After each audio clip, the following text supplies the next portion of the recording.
ஸ்ரீமதே ராமானுஜாய நமஹ. ஸ்ரீமதே நிகமாந்த மகாதேசிகாய நமஹ. அஞ்சுவதும் அடிபணிவதும் ஆட்சியவதும் அரங்கனுக்கே ரங்கநாயகி பெயர் சமேத ஸ்ரீரங்கநாத பரபிரம்மணே நமஹ. ஏறாரும் தையத்தம் மிங்குதித்தான் வாழியே, சுந்தரேசன் திருமகனாய் துலங்கும் அவன் வாழியே, பார்ப்புகழும் எதிராஜன் பதம் பணிவோன் வாழியே, சீராரும் வெங்கடத்தில் திகழும் அவன் வாழியே, பார்மகிழும் பாடியத்தை பகரும் அவன் வாழியே, உத்தமாம் குலமதனில் உதித்த பிரான் வாழியே, தொண்டர் குழாம் கண்டுகக்கும் தொல் புகழோன் வாழியே, நல் ஈச்சம் வாடிவாழ் நம்மாச்சான் வாழியே.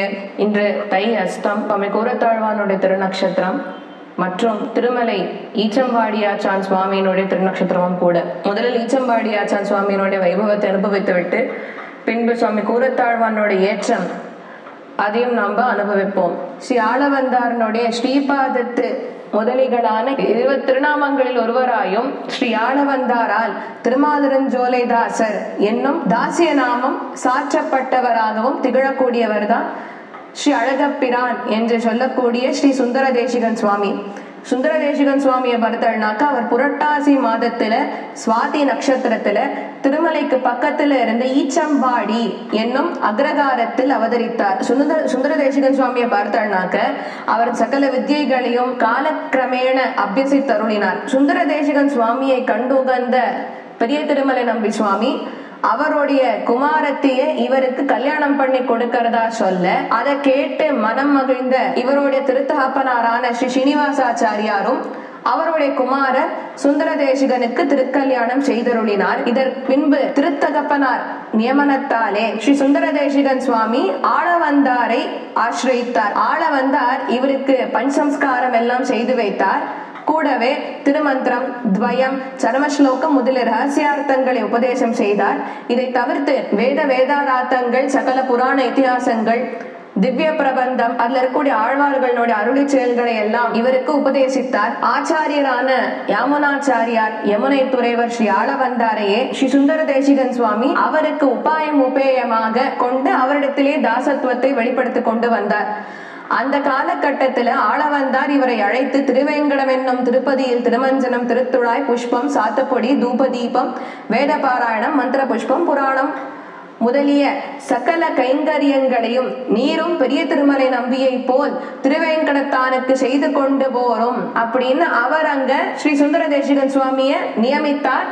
அதே போல் அன்று முதல் துவங்கி ஸ்ரீ சுந்தர தேசிகன் சுவாமியும் திருமலையப்பனுக்கு பெரிய திருமலை நம்பிகளோட கூட இருந்து கொண்டு எல்லா விதமான கைங்கரியங்களையும் திருவேங்கடமுடியானுக்கு செய்து கொண்டே வந்தார். திருமலையில் செண்பக பிராகாரத்துல தட்சிண பாகத்துல, அதாவது தெற்கு பாகத்துல பார்த்தோம்னாக்க ஒரு பூவலவாபி எடுத்து அந்த கூப்பத்திற்கு இவருடைய திருநாமத்தை சாத்தி சுந்தர கூப்பம் அப்படின்னு அதுக்கு பெயர் வச்சா.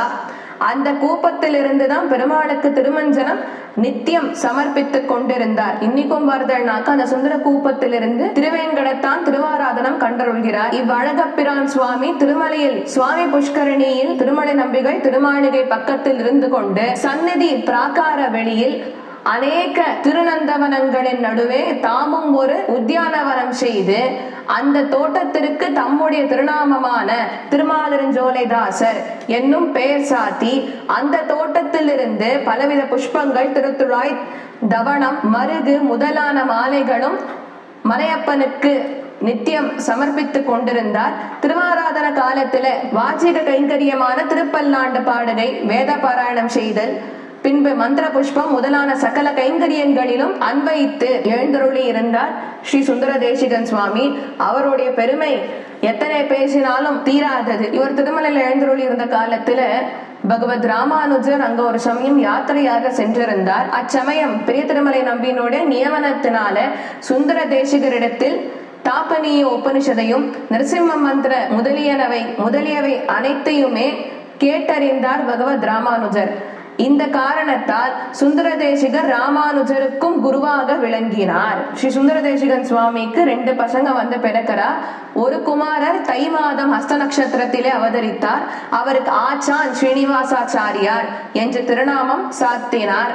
பின்பு இவருக்கு 4-5 வருடங்கள் கழித்து மற்றொரு குமாரர் ஆணி மாதம் திருவோண நட்சத்திரத்திலே அவதரித்தார். அவருக்கு ஸ்ரீ வெங்கடேசன் என்ற திருநாமத்தை இவர் சாற்றினார். இவ்வழகப்பிரான் இவ்விரு குமாரர்களுக்கும் காலக்கிரமேண அந்தந்த காலங்களிலே சாஸ்திரத்தின் விதிப்படி செய்ய வேண்டிய எல்லா விதமான விஷயங்களையும் செய்து வைத்தார்.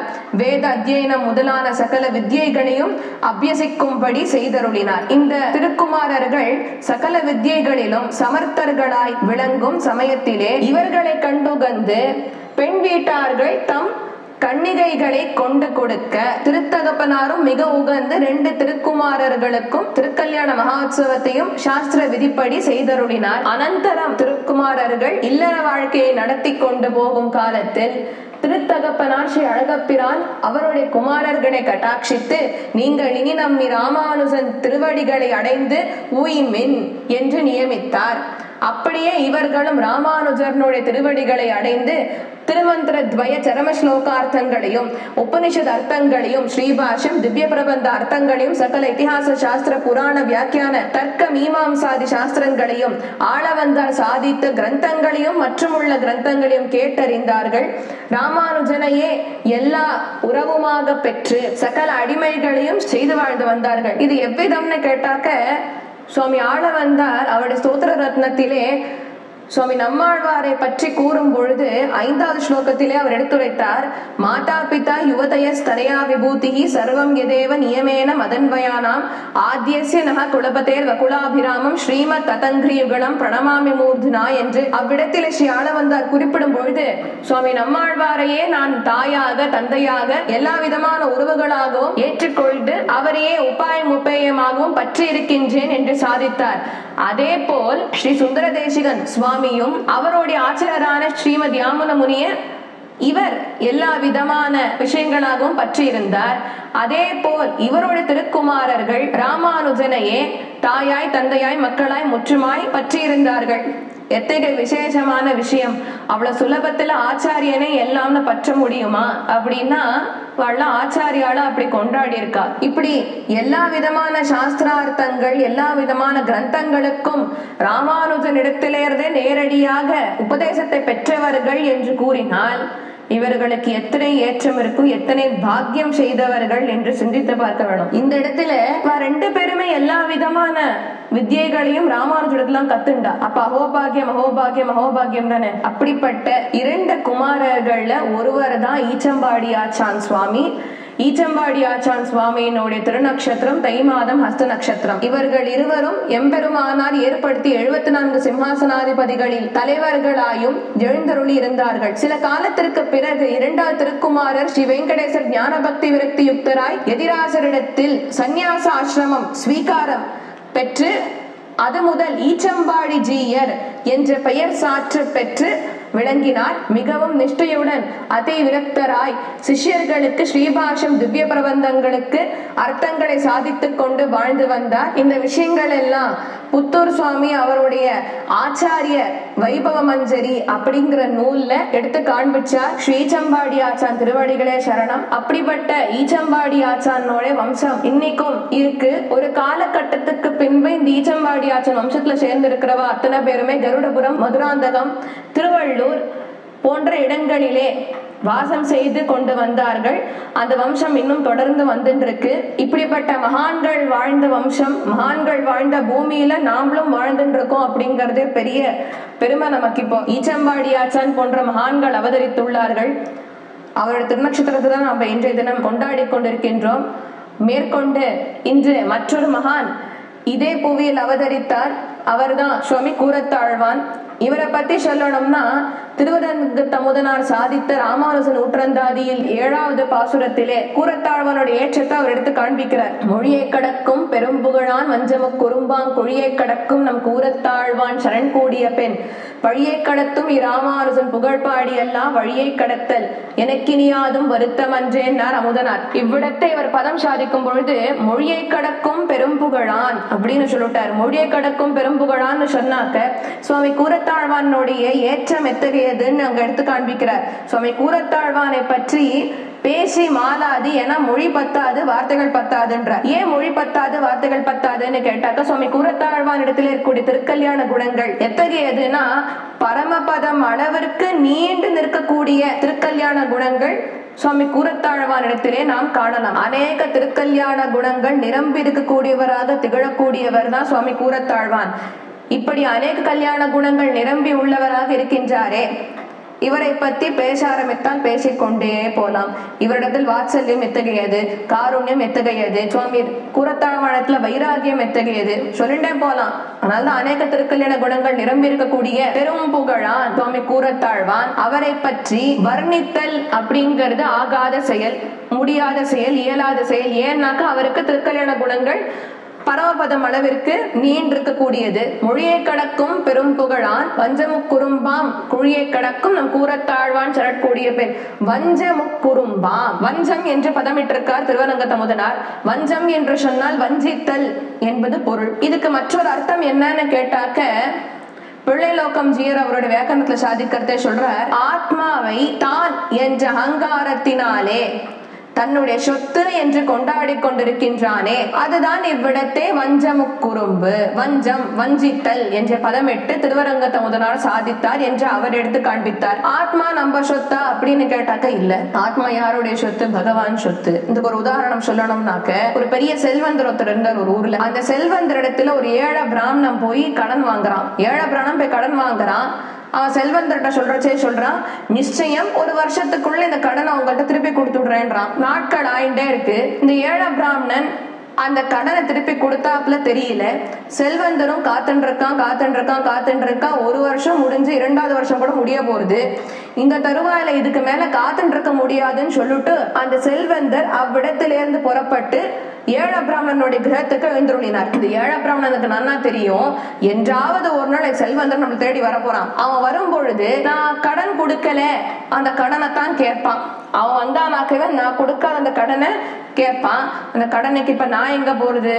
அவன் கொடுத்த பணத்துலதான் நான் இவ்வளவு வருஷம் போக்கியத்தை அனுபவிச்சுட்டேன்.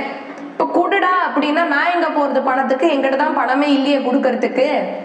2வது கொடுக்கறதுக்கும் மனசு இல்லை. அதனால மனைவியை கூட்டு சொன்னானா ஏழை பிராமணன், இந்த பாரிடி செல்வந்தர் வருவான், அவன் வந்தானாக்கா அவன்கிட்ட சொல்லிடும், இந்த மாதிரி என்னுடைய கணவன் தூரதேச யாத்திரை போயிருக்கார், திரும்பறதுக்கு ஒரு 2-3 நாட்களுக்கு மேல் ஆகும். அவர் திரும்பி வந்த உடனே உங்களிடத்துல அவர் கடனை கொடுக்க சொல்லிடுறேன் அப்படின்னு சொல்லிடும் அப்படின்னா. இப்படி சொல்லிட்டு இவர் மாட்டுக்கு தான் வேலையை பார்த்துட்டு போயிட்டார். மனைவியை சரி சொல்லிடலாம்னு அவன் காத்துட்டு இருக்கான் செல்வந்தர் வரத்துக்கு. செல்வந்தரும் இவருடைய வீட்டுக்கு எழுந்துள்ளினார். செல்வந்தர் எழுந்தருளிய உடனே இவர் செல்வந்தர் நேர போய் இந்த ஏழை பிராமணனுடைய வீட்டு கதவை தட்டுறார். தட்டினா மனைவி கதவை திறந்தா, இப்ப மனைவி இடத்துல சொல்றாரா, ஏம்மா உன் கணவன் எங்கன்னா? இல்ல, என்னுடைய கணவன் இப்படி தூரதேச யாத்திரை போயிருக்கார், வரத்துக்கு 2-3 நாள் ஆகும், அவர் திரும்பி வந்த உடனே நான் உங்களை வந்து பார்க்க சொல்றேன். உன் கணவன் எப்படி இந்த வாசல் வழியா தானே உள்ள வரணும், இல்ல பின்புறமா வேறதான் வாசல் வச்சிருக்கியான்னு? இல்ல சுவாமி, எங்க வீட்டுக்கு ஒரே ஒரு வாசல் தான்னா. ஒரு வாசல் தானே, அப்போ உன் கணவன் எப்படி இந்த வாசல் வழியா தானே வரணும், அது பரியந்தம் வரைக்கும் உன் அனுமதியோட இந்த திண்ணையில நான் படுத்து விடுறேன். எப்படி உன் கணவன் இப்படி தானே வரணும், நான் அப்ப அவரை பார்த்து அவர் வரும்போது அவரிடத்துல விஷயத்தை கேட்டு தெரிஞ்சுக்கிறேன்னு விட்டார். இப்படி சொன்ன செல்வந்தர் அந்த வீட்டு திண்ணையில வந்து ஒரு துண்டை விரிச்சு அங்கேயே படுத்து விட்டார். இன்னி பரியந்தம் எழுந்துட்ட பாடு இல்ல. அந்த ஏழை பிராமணனும் வரல, கடனையும் கொடுக்கல, செல்வந்தர் இங்கே படுத்து விட்டார். என்ன தாற்பயம்னா, செல்வந்தர்னு இத்தனை நேரம் சொல்லிட்டு இருந்தோம் இல்லையா, இந்த செல்வந்தர் தான் பரமபதநாதன் ஸ்ரீவைகுண்டநாதன் எம்பெருமான் ஸ்ரீயப்பதியான ஸ்ரீமன் நாராயணன். அந்த எம்பெருமான் நம்மிடத்தே கடனா கொடுத்தானோ இல்லையா, அதுதான் அந்த ஜீவாத்மா. கடனா கொடுத்து, டே இந்த ஜீவாத்மா உங்ககிட்ட நான் கடனா கொடுக்கறேன், தற்காலிகமா உங்ககிட்ட இருக்கும், ஏன்னா அது நிரந்தரமா இருக்க வேண்டியது என்னிடத்திலே, அது என் சொத்து, தற்காலிகமா நான் உங்ககிட்ட கொடுக்கறேன், இந்த ஜீவாத்மாவை நீ வச்சுக்கோ, உனக்கு கருமங்கள் எல்லாம் தீர்ந்த பின்பு எங்கிட்ட திருப்பி கொடுத்துடு அப்படின்னா, அவனிடத்திலே ஜீவாத்மாவை கடனாக வாங்கி கொண்டு ஜீவாத்மா என் சொத்து என்று சொல்லிக் கொண்டு இந்த அகங்காரத்தினாலே அவனிடத்தில் திருப்பி சென்று அவனுடைய சொத்தை ஒப்படைக்காமல் இத்தனை ஆண்டுகள் கழித்து விட்டோம் இந்த பூமியிலே. எம்பெருமான் பார்த்தான், இது என்ன இத்தனை வருஷமா எடுத்து பையன் இன்னும் கொண்டு வந்து என்னுடைய சொத்தை ஒப்படைக்கல, என்ன பண்றதுன்னு தெரியலையே நுட்டு முதலில் தானாகவே அவன் திருமலையப்பனாக இப்பூ உலகத்திலே அவதரித்தான். வருஷங்கள் ஆச்சு. திருமலையப்பன் பார்த்தான், இதுக்கு மேல நான் இங்கே பொறுத்துட்டு இருந்தேன்னா என் சொத்து என்கிட்ட திரும்பி வராது, நான் போறேன் இந்த இடத்த விட்டுன்னு சொல்லி அங்கிருந்து புறப்பட்டு காவேரிக்கும் கொள்ளிடத்துக்கும் மத்தியத்திலே எம்பெருமான் ஸ்ரீரங்கநாதனாக பெரிய பெருமாளாக சயனித்து கொண்டான். ரங்கநாதனிடத்துல இந்த மாதிரி வினவும் பொழுது, சுவாமி தேவரீர் எத்தனை நாளைக்கு இங்க கிடந்த கோலத்தில் இருக்க போறீர்னா, ரங்கநாதன் சொன்னானா, ஜீவாத்மாக்கள் தன்னை என்னிடத்தில் ஒப்படைக்கும் பரியந்தம் வரைக்கும் நான் இவ்விடத்திலே கிடந்த கோலத்தில் தான் சேவை சாதிப்பேன் அப்படின்னு விட்டார். கோட்டி கோட்டி கணக்கான ஜீவாத்மாக்கள் எம்பெருமாடு திருவடிவாரத்திலே சரணாகதி செய்யும் பரியந்தம் வரைக்கும் அவன் எங்கே கிடந்த கோலத்தில் இருப்பான் என்று அவன் சாதித்தான். இப்படிப்பட்ட ஜீவாத்மாவை எந்தன்னு கொண்டாடினா விஷயம் எப்படி இருக்கு? ஜீவாத்மாவை நான் எந்தன்னு கொண்டாடின்னு இருக்கேன் அகங்காரத்தினால. எதனால இந்த அகங்காரம் வருதுன்னா, முக்குறும்பு. 3 விதமான விஷயங்கள்னால இந்த அகங்காரம் இருக்கு. 3 விதமான விஷயங்களால அகங்காரம் ஏற்படுறது. குலத்தினால் வித்யாகர்வம், பின்பு நான் அப்படிங்கிற மமகாரம். 3 தான் இந்த அகங்காரத்துக்கு உண்டான காரணம். முதல்ல குலம். குலம்னு சொன்னாக்க நான் பெரியவன், ஒசந்த குலத்துல பிறந்திருக்கேன், பெரிய பணக்காரன், இப்படி எல்லாம் சொல்லிட்டு தெரிஞ்சா இது அகங்காரத்துக்கு ஒரு காரணமா இருக்கு. அடுத்தது வித்யாகர்வம். நான் எவ்வளவு படிச்சிருக்கேன் தெரியுமா, என் வித்யைக்கு நீங்கள்லாம் நிகரா, இந்த மாதிரி சொல்லிட்டு தெரிஞ்சா இதுவும் அகங்காரத்துக்கு ஒரு காரணமா இருக்கு. மற்றொன்று மமக்காரம். எல்லாம் என் சொத்து, பிரபஞ்சமே என் சொத்துன்னு சொல்லிட்டு தெரிஞ்சா மமக்காரம். இப்படி 3 விதமான அகங்காரங்கள் ஒருவனுக்கு இருப்பது இயல்பு. இந்த 3 விதமான அகங்காரங்களையும் ஜெயித்தவர் தான் சுவாமி கூரத்தாழ்வான். வஞ்சமுக்குறும்பான் குழியை கடக்கும் நம் கூரத்தாழ்வான் சரண் கூடிய பெண். இவ்விடத்திலே வஞ்சமுக்குறும்பாம் என்று பதமிட்டதால் திருவரங்க தமுதனார் அடுத்ததா பதம் போடும்பொழுது வஞ்சமுக்குறும்பாம் குழியை கடக்கும் அப்படின்னு பதமிட்டார். என்ன அப்படின்னா, இந்த 3 குறும்புகளும் இருந்தது அப்படின்னா, வஞ்ச முக்குறும்பாம், முக்குறும்பும் இருந்தது ஒருவனுக்கு என்றால் அவன் படுகுழியில் தள்ளப்படுவான். அந்த படுகுழியில் விழாமல் என்னை காப்பாற்றியது சுவாமி கூரத்தாழ்வான். வஞ்சமுக்குறும்பாம் குழியை கடக்கும் நம் கூரத்தாழ்வான் சரண் கூடிய பெண். இப்படிப்பட்ட சுவாமி கூரத்தாழ்வானுடைய திருவடிவாரத்திலே சரண் புகுந்தால் ராமானுஜமுனியினுடைய சம்பந்தம் நமக்கு கிடைக்கிறது. அப்படிப்பட்ட சுவாமி கூரத்தாழ்வானுடைய திருவடி தாள்களை நான் ஆசிரயித்தேன்னு இப்பாசுரத்திலே திருவரங்க தமுதனார் எடுத்து காண்பிக்கின்றார். சர்வம் ஸ்ரீ கிருஷ்ணார்ப்பணம். ஸ்ரீமதே ராமானுஜாய நமஹ. ஸ்ரீமதே நிகமாந்த மகாதேசிகாய நமஹ.